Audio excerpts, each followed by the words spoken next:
आदाब। आज के इस तज्ज़िये में हम सीधा एक निहायत अहम और तारीख़ी मतन की गहराई में उतरेंगे, जो इस्लामी तारीख़ की एक बुनियादी शख्सियत के हवाले से है। हमारे सामने मौजूद ये तहरीर दिखने में भले ही मुख्तसर लगती हो, लेकिन यकीन मानिए, इसके अल्फाज का चुनाव और इसकी बनावट अपने अंदर एक सदियों पुरानी अजीम विरासत समेटे हुए है। आज हम मिलकर ये समझने की कोशिश करेंगे कि आखिर तारीख़ी दस्तावेज़ात ऐसी बड़ी शख्सियतों का तारुफ किस कमाल अंदाज में करवाती हैं। आइए सबसे पहले इस बुनियादी मतन को बिल्कुल वैसे ही पढ़ते हैं जैसा ये दर्ज है। हज़रत इमाम हसन इस्लाम की तारीख़ की एक निहायत अहम, मुक़द्दस और अजीम शख्सियत हैं। वो रसूल खुदा हज़रत मोहम्मद के बड़े नवासे और हज़रत अली और सैयदा फ़ातिमा के बड़े साहबजादे हैं। ज़रा इन दो जुमलों के वज़न पर गौर कीजिए। ये सिर्फ चंद अल्फाज का मजमुआ नहीं है, बल्कि एक मुकम्मल और ज़बरदस्त शनाख्त का ऐलान है। पहला हिस्सा, तारीख़ की अजीम शख्सियत। अगर आप इस पहले जुमले के आगाज़ पर गौर करें तो एक बहुत दिलचस्प बात सामने आती है। तहरीर उनके ख़ानदान या नसब से शुरू नहीं होती। उससे पहले ये मतन इस शख्सियत की अपनी ज़ाती और तारीख़ी अहमियत को वाज़े तौर पर कायम करता है। नसब का जिक्र बाद में आता है, और ये शनाख्त किसी छोटे मोटे पैमाने पर नहीं बनाई गई। इन्हें बिला वास्ता इस्लाम की तारीख़ के इतने वसी पस मंज़र से जोड़ दिया गया है। यानी हम किसी एक दौर, किसी एक सदी या इलाके की बात नहीं कर रहे। जब बात इस्लाम की तारीख़ की होती है तो इसका सीधा सा मतलब एक आलमी और अब्दी अहमियत की निशानदेही करना है। अब देखिए, इस शख्सियत का खाका खींचने के लिए मतन ने 3 बड़े सुतून या 3 ख़ास सिफाती अल्फाज इस्तेमाल किए हैं: निहायत अहम, मुक़द्दस और अजीम। इन तीनों अल्फाज का एक ही जगह आना कोई इत्तेफाक नहीं है। निहायत अहम का इशारा उनके तारीख़ी किरदार और असरात की तरफ है। अजीम का लफ्ज़ क़यादत और आला मकाम को ज़ाहिर करता है, लेकिन इनमें एक लफ्ज़ ऐसा है जो इस शख्सियत को आम तारीख़ी किरदारों से बिल्कुल अलग लाकर खड़ा कर देता है, और वो लफ्ज़ है मुक़द्दस। तारीख़ में वैसे तो बहुत से लोग अहम और अजीम हो सकते हैं, लेकिन मुक़द्दस होने का मतलब एक ऐसी सतह पर पहुँचना है जहाँ रूहानियत, अक़ीदत और इंतहाई एहतराम शामिल हो जाते हैं। मतन यहाँ बिल्कुल साफ कर रहा है कि हज़रत इमाम हसन का मकाम सिर्फ़ एक तारीख़ी तज्ज़िये तक महदूद नहीं, बल्कि उनकी शख्सियत रूहानी और अक़ीदती लिहाज से निहायत पाक और मोहतरम दर्जा रखती है। दूसरा हिस्सा, रसूल खुदा के नवासे।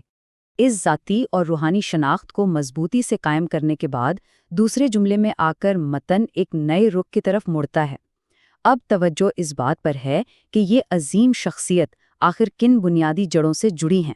सबसे पहले उस अजीम तरीन हस्ती और सबसे ऊंचे मकाम का जिक्र आता है जिनसे इनका राब्ता है, रसूल खुदा हज़रत मोहम्मद। ये निस्बत सिर्फ किसी ख़ानदान का तारुफ थोड़ी है। इससे तो उस मुक़द्दस होने की असल दलील मिल जाती है जो हमने थोड़ी देर पहले देखी। ये बराह रास्त राब्ता बताता है कि इनकी रगों में इस्लामी तारीख़ की सबसे अहम और मोहतरम रूहानी शख्सियत की विरासत दौड़ी हुई है। तीसरा हिस्सा, हज़रत अली और सैयदा फ़ातिमा के साहबजादे। उस अजीम निस्बत के फ़ौरन बाद तहरीर वालदाइन की बात करती है और बताती है कि इस अजीम ख़ानदान की दूसरी कड़ी आखिर कहाँ जाकर मिलती है। ये अंदाज़ देखिए, ये सिर्फ शजराए नसब बयान करने का आम तरीक़ा नहीं है। मतन ने कितनी खूबसूरती से 2 मुख्तलिफ रुखों को एक ही ज़ात में जमा कर दिया है। एक तरफ नानिहाल का अजीम तरीन रूहानी राब्ता वाज़ह किया गया है, और दूसरी तरफ वालदैन यानी हज़रत अली और सैयदा फ़ातिमा जैसी मुक़द्दस और अजीम शख्सियात का तस्करा है। दोनों अतराफ की ये बराबरी इस बात का सबूत है कि किस तरह इस्लामी तारीख़ की ये बुनियादी हस्तियाँ मिलकर इस बेमिसाल शनाख्त को तश्कील देती हैं। और इन सब गहरी बातों के दरमियान तहरीर एक मखसूस लफ्ज़ की तकरार करती है जिसे बिल्कुल नज़रअंदाज नहीं किया जा सकता। वो लफ्ज़ है बड़े। मतन कहता है बड़े नवासे और बड़े साहबजादे।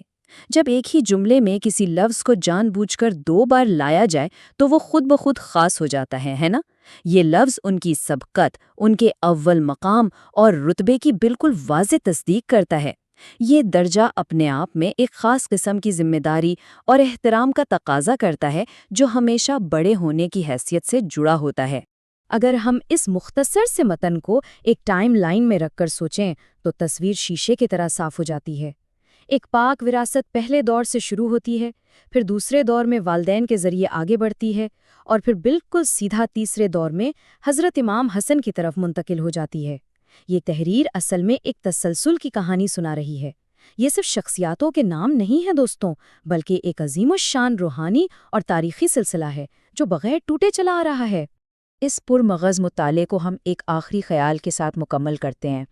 جب متن اتنی وضاحت کے ساتھ ایک مقدس اور عظیم شخصیت کا خاکہ کھینچتا ہے اور صدیوں پہلے کی وراثت کو زندہ کرتا ہے، تو ذہن میں یہ سوال آنا بالکل فطری ہے۔